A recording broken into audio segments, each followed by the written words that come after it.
আমার না এই পাবলিকের কথা নিয়ে এপিসোড বানাইতে ইচ্ছা করে না একেবারে, কিন্তু বাধ্য হইয়া বানাইতেছি। এর আগে সকাল সন্ধ্যা ঠাপাইতাম সোজা থাকতো, মেলা দিন বাদ দিছিলাম, তাই আবার লেজ বাঁকা হয়েছে।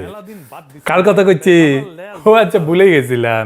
এটা হচ্ছে ওই যে ওই যে ওই যে ওই যে নাম ভুলে গেছি, আন্তর্জাতিক খ্যাতি সম্পন্ন বিখ্যাত সাংবাদিক।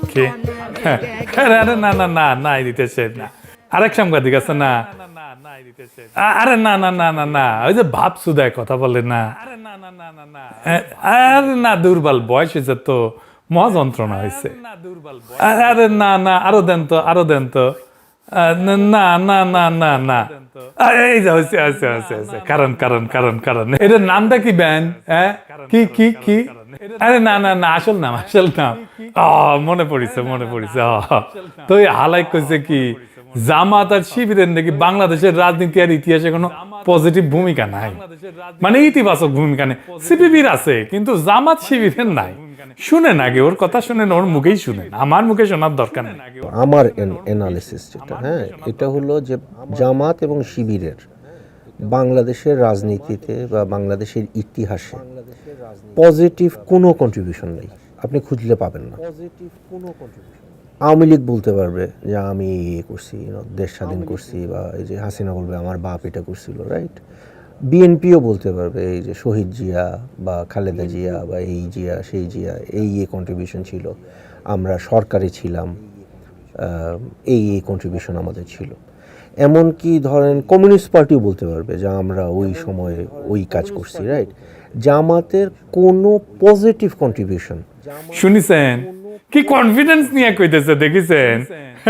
আবার দেখেন, সে বলতেছে পজিটিভ কন্ট্রিবিউশন মানে কি, মানে ধরেন ক্ষমতায় থাকছে, বিএনপির কথা বলতেছে, খালেদা জিয়ার আমলে আর কি। শোনান এডিটর সাহেব, ওই জায়গাটা আবার শোনান। আওয়ামী লীগ বলতে পারবে যে আমি করছি, দেশ স্বাধীন করছি, বা এই যে হাসিনা বলবে আমার বাপ এটা করছিল, রাইট? বিএনপিও বলতে পারবে এই যে শহীদ জিয়া বা খালেদা জিয়া বা এই জিয়া সেই জিয়া এই কন্ট্রিবিউশন ছিল, আমরা সরকারে ছিলাম, এই কন্ট্রিবিউশন আমাদের ছিল।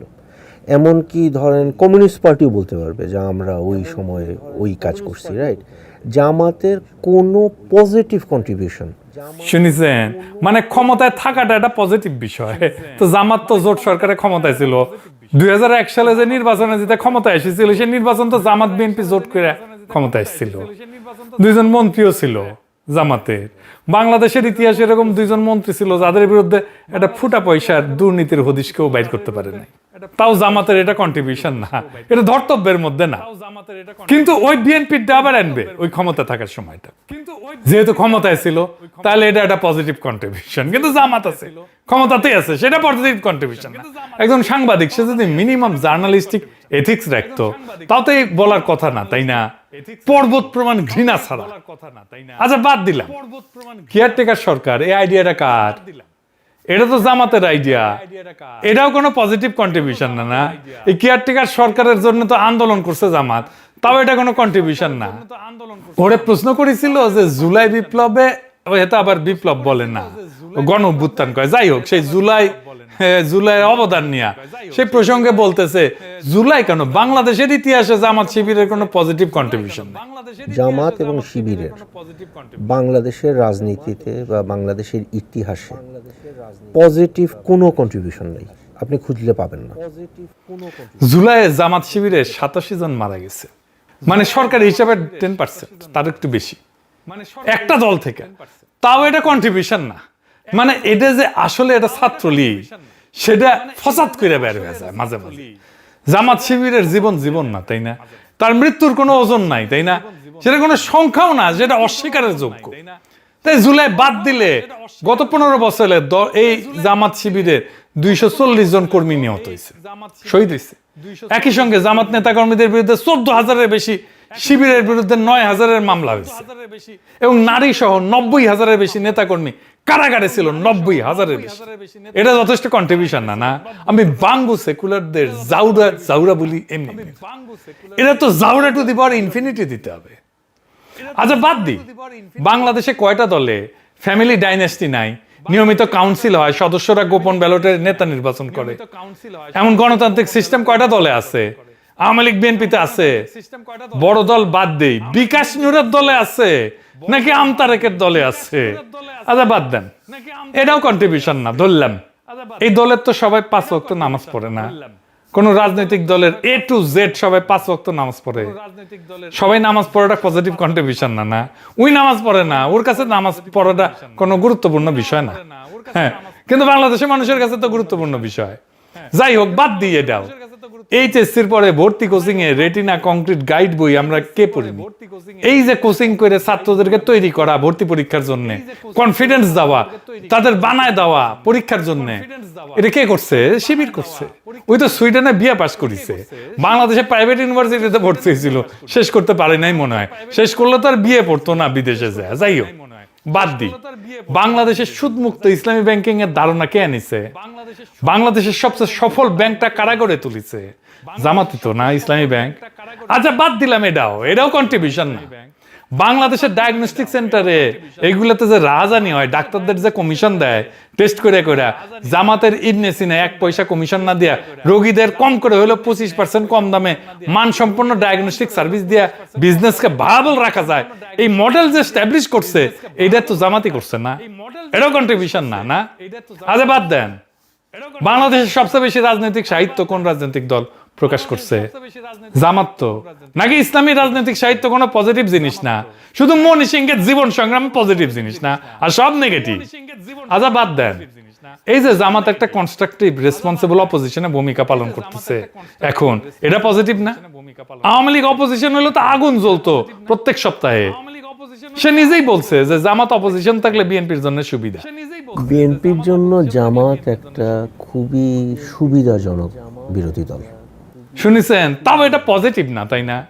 সবচেয়ে বড় কথা, এটা ইসলামী দল, সবচেয়ে বড় ইসলামী দল। সে লিবারাল ডেমোক্রেটিক পলিটিক্স করতেছে, লিবারাল ফ্রেমওয়ার্কের মধ্যে, এই সীমানার মধ্যে ইলেকশন করতেছে, সংসদে যাইতেছে, ভোট করতেছে, ভোট চাইতেছে। এটাই তো একটা বিশাল পজিটিভ কাজ। এই জামাতকে বলে উগ্রবাদী। উগ্রবাদ চীনে ওই হোলি আর্টিজান ছিল উগ্রবাদ।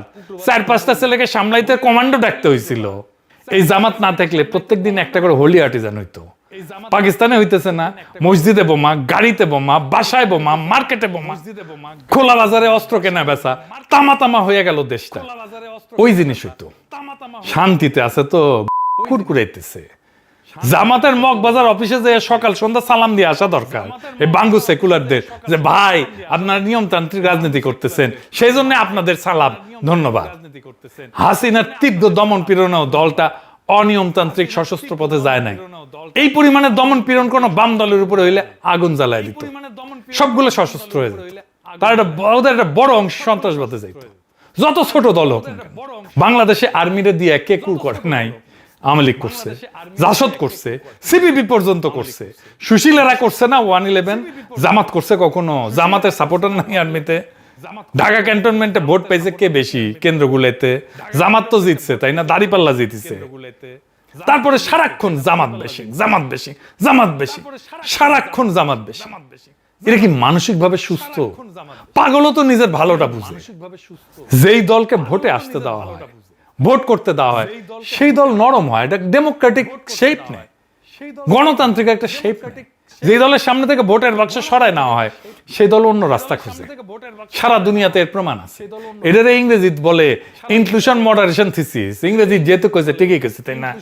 মানে ভেতরে নিলে নরম হয়। এই থিসিস কিন্তু ইসলামী দল নিয়ে গবেষণা করতে যে বাইরে হয় নাই, বাইরে হচ্ছে ইউরোপের কমিউনিস্ট আর সমাজতন্ত্রীদের নিয়ে গবেষণা করতে গিয়ে। 100 বছর আগে ইউরোপের রাজা বাদশারা ভাবতো যে সমাজতন্ত্রীদের ভোটে আসতে দিলে দেশ উল্টায় ফেলবে। আসতে দিল, কি হইল? বিপ্লবের কথা ভুলে গেল তারা। এটা বাদ দিয়ে তারা এই সংসদে বসে শ্রমিকের মজুরি নিয়ে দর কষাকষি শুরু করলো। মানে যে যুক্তি দিয়া আপনার আদরের বামপন্থীদের ভদ্র হওয়া ব্যাখ্যা করেন, সেই একই যুক্তি তো জামাতের বেলায় খাটে না? ওটা খাটাবে না। তাইলে তো গন্ডগোলটা যুক্তিতে না, গন্ডগোলটা মাথায়, সেকুলার কুরকুরে নিতে। 1991-এ আলজেরিয়ায় এফআইএস নামে একটা ইসলামী দল ভোটে জিতেছিল। ভোট প্রায় শেষ, সেনাবাহিনী আইসা ফলাফল বাতিল করে দিল, দল নিষিদ্ধ করে দিল, নেতাদের জেলে ভরলো। এরপর জন্ম নিল জিআইএ নামে একটা জঙ্গি দল। 10 বছর ধরে গৃহযুদ্ধ, লাখ লাখ মানুষ মারা গেল। বাংলাদেশকে এই জায়গায় নিয়ে যেতে চায় বাঙ্গু সেকুলারেরা। মিশরে 2013 সালে ব্রাদারহুড ভোটে জিতে ক্ষমতায় বসছিল, আপনারা জানেন। সেনাবাহিনী নামাই দিল, রাবা স্কয়ারে গুলি করে হাজার হাজার মানুষ মারলো, দল নিষিদ্ধ হইলো, নেতাদের ফাঁসির হুকুম হইলো। এরপর কি হইলো? নতুন নতুন সশস্ত্র গ্রুপ বাইরে হতে শুরু করলো, সিনাই এলাকা জ্বলতে শুরু করলো। সিরিয়া 1982 সালে হামা শহরে ব্রাদারহুডকে শহর সুদ্ধা গুড়াই দেওয়া হইলো। তারপর 30 বছর ধরে ওই পালায় যাওয়ার লোকগুলা ভেতর থেকে জঙ্গি নেটওয়ার্ক বাইরে হইতেই থাকলো। তিউনিসিয়া এন্নাহাদা নামে ইসলামী দলটাকে ভোট করতে দেওয়া হয়েছে। 2014 সালে তারা হারলো ভোটে। হারা কি করলো? চুপচাপ ক্ষমতা ছেড়ে দিল। আপোষে আরব দুনিয়া একটা ইসলামী দল ভোটে এরা ভদ্রভাবে চেয়ার ছেড়ে দিচ্ছে। জর্ডান আর মরক্কো তো একই ঘটনা ঘটেছে। ব্যবস্থার ভেতরে রাখেন, ডেমোক্রেটিক স্ফিয়ারের মধ্যে রাখেন, ডেমোক্রেটিক স্পেসের মধ্যে রাখেন, তারা ব্যবস্থার ভাষায় কথা বলবে। ফেইথ ইন মডারেশন নামে একটা বই আছে, লেখক নাম হইতেছে জিলিয়ান শোয়েডলার। বইটা আর একটা ইন্টারেস্টিং কথা আছে। ভদ্রমহিলা দুইটা দেশের দুইটা ইসলামী দল মিলায় দেখছেন, জর্ডানের ইসলামিক অ্যাকশন ফ্রন্ট আর ইয়েমেনের ইসালা। দেখা গেল জর্ডানের দলটা ভোটের রাজনীতিতে থেকে বদলাই গেছে, কিন্তু ইয়েমেনের দলটা বদলায় না। দুইটা ইসলামী দল, দুটোই ভোট করে, এটা বদলাইলো আর এটা বদলাইলো না কেন? উত্তর দুইটা। এক নাম্বার হইতেছে দলের ভেতরের গঠন কেমন, সিদ্ধান্ত কিভাবে নেওয়া হয়। দুই নাম্বার হইতেছে জর্ডানের দলটা তার ভোটের রাজনীতিকে ইসলামের ভাষাতে যুক্তি দিয়ে দাঁড় করাইতে পারছে, ইয়েমেনেরটা পারে নাই। এখন এই দুইটা মাথায় নিয়ে জামাতের দিকে তাকান, ভেতরের গঠন কি? রোকনরা গোপন ব্যালটে ভোট দেয়, নিয়মিত কাউন্সিল হয়, শুরা আছে, বৈশা সিদ্ধান্ত নেয়, ডেমোক্রেটিক্যালি সিদ্ধান্ত নেয়। আর নিজেদের ভোটের রাজনীতিকে ইসলামের ভাষায় ব্যাখ্যা করার আস্ত একটা বইয়ের পাহাড় আছে। মানে ভদ্র মহিলা যে দুইটা শর্তকে আসল বলতেছেন, জামাতের ওই দুইটাই আছে। এখন একজন গবেষক যদি আগে থেকে বাজি ধরতেন যে কোন ইসলামী দলটা রাস্তা ছাইরা বন্দুক ধরবে না, জামাত ওই বাজিতে জিতে। একটা সংগঠন একটা ধর্মপ্রাণ তরুণকে কি দেয়? পরিচয় দেয়, সম্মান দেয়, কাজ দেয়, ভবিষ্যৎ দেয়, একটা আদর্শ দেয়, আর মাথার উপরে জবাবদিহি করার একজন লোক দেয়। এখন একটা জঙ্গি দলের লোক যদি ওই ছেলেটাকে টানতে যায়, রিক্রুট করতে চায়, তাহলে তো সংগঠনের সাথে কম্পিটিশন করতে হবে, তাই না? এখন আপনি সংগঠনটাই ভেঙে দিলেন, নেতাদের ফাঁসি দিলেন, তারা সারাক্ষণ ব্যাচিং করতেছেন, অফিসে তালা দিতেছেন, সারাক্ষণ সাবহিউম্যান অমানুষের মতো আচরণ করতে থাকেন। কম্পিটিশনটা কে করবে তাইলে? কেউ না। মাঠ ফাঁকা, ফাঁকা মাঠে কে গোল দিবে তাইলে বুঝেন? বলতে দিবে উগ্রবাদীরা, এগুলো সব উগ্রবাদীরা রিক্রুট করে ফেলবে। জামাত পছন্দ না তো হোলি আর্টিজান আনবে। মাথার ভেতর থেকে ইসলাম বিদ্বেষের ভূতটা বের করেন। যে রাস্তা ধরিছেন দেশটা জাহান্নামে পাঠাইবেন আপনারা। কথায় আছে না, সুখে থাকতে ভূতে কিলায়। বাঙ্গু সাংবাদিকদের একটা বড় সমস্যা, এটা সব বুঝে, রাজনীতি তো বুঝেই, ইকোনমিক্স বুঝে, ডিপ্লোমেসি বুঝে, রাষ্ট্রবিজ্ঞান বুঝে, ফিলোসফি বুঝে, হিস্ট্রি বুঝে, ওরা সবারটা বেশি বুঝে। বেশিরভাগই ইন্টার পাস, কেউ কেউ টাইনে টুইনে বিএ পাস, কিন্তু ভাব এমন যে অক্সফোর্ডের প্রফেসর এমিরেটাস। হাতে সেকুলার লোয়া আছে তো এটি উঠে বাড়ি দেওয়ার ইচ্ছা করে। আমাদের বগুড়াতে এটা শোলক আছে, সোলপলের হাতে লোয়া শয়তানে মারে, তোরা শয়তানে দিচ্ছে। তোরা বাংলাদেশকে সিরিয়া না বানায় শান্তি পাবো না, যা মারা খা। আমরা দূর থেকে হাততালি দেবো, আর কমো ফাইন আছে, ফাইন বেফাইটা দেখ ব্যাককল গুলা। আর আমি আমার এডিটরকে কমো, এডিটর সাহেব বাজান ব্যান্ড পার্টি।